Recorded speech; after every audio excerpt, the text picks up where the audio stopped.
एक बार फिर मैं आपके समक्ष एक महत्वपूर्ण विषय लेकर आया हूँ। आज मैं कौशल विकास कार्यक्रम के संदर्भ में चर्चा करना चाहूँगा। भारतवर्ष में कौशल विकास कार्यक्रम नियम की स्थापना 2009 ईस्वी में हुई। भारत के प्रधानमंत्री माननीय श्री नरेंद्र मोदी जी ने 2015 में कहा कि 2022 तक भारतवर्ष के 50 करोड़ युवाओं को प्रशिक्षण दिया जाना चाहिए। धीरे धीरे प्रशिक्षण कार्य चल रहा है, लेकिन जिस अनुरूप में प्रशिक्षण देना चाहिए रफ्तार कम है। भारत के माननीय प्रधानमंत्री श्री नरेंद्र मोदी जी का कहना है कि भारतवर्ष के युवा आत्मनिर्भर बने। देखा गया कि पिछले 2 वर्ष से कोरोना महामारी होने के कारण भारतवर्ष की ही नहीं बल्कि विश्व की आर्थिक व्यवस्था चरमरा गई है। अभी धीरे धीरे आर्थिक व्यवस्था में सुधार हो रही है।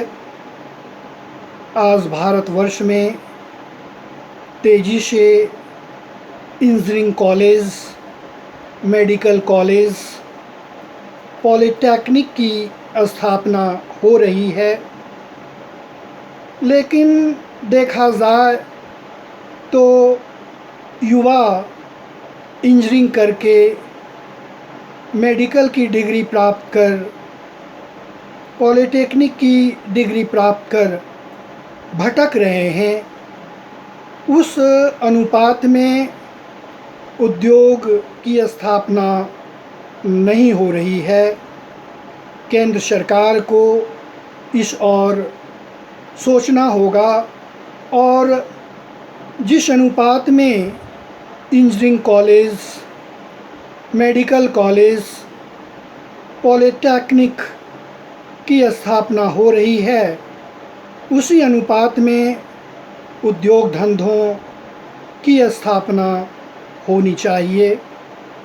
यह सिर्फ सरकार का ही कार्य नहीं है, बल्कि निजी क्षेत्र के जो संचालक हैं उन्हें भी इस ओर ध्यान देना चाहिए, जिससे भारतवर्ष के युवा आत्मनिर्भर हो सकें। क्योंकि बेरोज़गारी बढ़ रही है। आवश्यकता इस बात की है कि इस पर विचार किया जाए।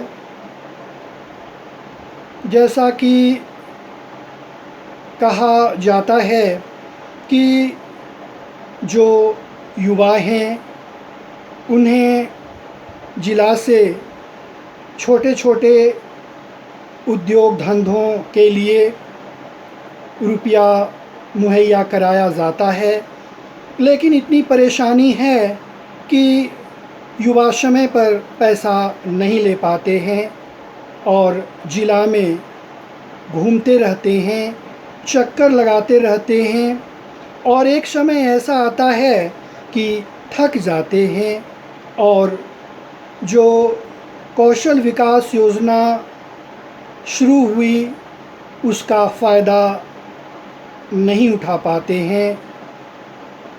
सिर्फ केंद्र सरकार का ही यह दायित्व नहीं है, राज्य सरकार के जो उच्चतम पदाधिकारी हैं इसे देखने की आवश्यकता है, जिससे युवा स्वयं रोज़गार कर आगे बढ़ें। क्योंकि भारतवर्ष में अभी भी रोज़गार की कमी है। तीसरी बात यह है कि कोरोना महामारी ने बहुत ऐसे युवाओं की नौकरी छीन ली है, जिससे समस्या है।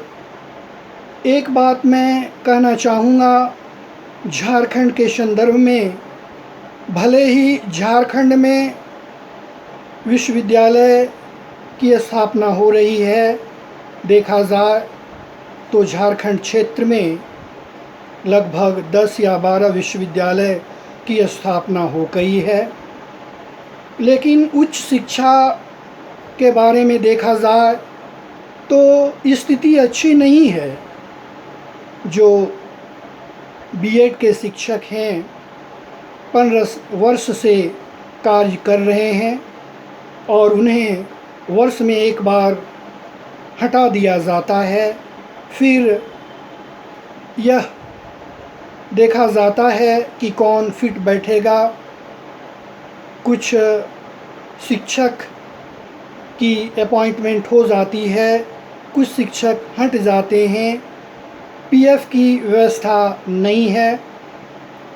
इसके अतिरिक्त कंस्टिट्यूएंट कॉलेज में जो कॉन्ट्रैक्चुअल शिक्षक की बहाली हुई, उसे बहुत ही कम मानदेय पर रखा गया, अधिकतम 36,000। उन्हें डर लगता है कि कभी उन्हें हटा दिया जा सकता है। इस बात को सोचने की आवश्यकता है।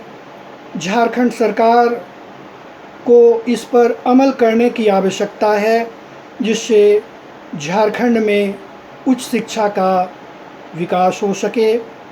इसके अतिरिक्त एफिलिएटेड कॉलेज की भी यही संख्या है और देखा जाए तो कब तक ये चलेगा कहना मुश्किल है। आज आवश्यकता इस बात की है कि इस पर विचार किया जाए। बातें बड़ी बड़ी होती है लेकिन अमल नहीं हो पाता है।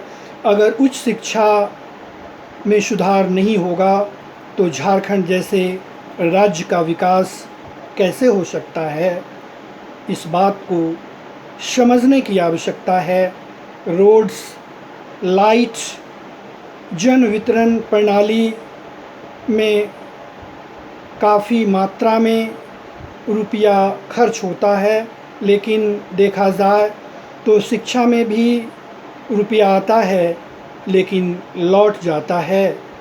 अगर ऐसा होते रहेगा तो झारखंड राज्य अभी भी सही नहीं हो सकता है और यहाँ के लोग भूखमरी पर रहेंगे। 20-21 वर्ष हो गया है राज्य बना हुआ, लेकिन जिस अनुपात में विकास होना चाहिए विकास नहीं हो पाता है। आप देखिए छत्तीसगढ़ कितना आगे बढ़ा है, क्योंकि वहाँ की जो व्यवस्था है और जो राज्य के मुखिया हैं सही ढंग से कार्य करते हैं और लोगों की भावना को समझते हैं, तभी कोई भी राज्य आगे बढ़ सकता है। इस बात को समझने की आवश्यकता है और अमल करने की आवश्यकता है। धन्यवाद।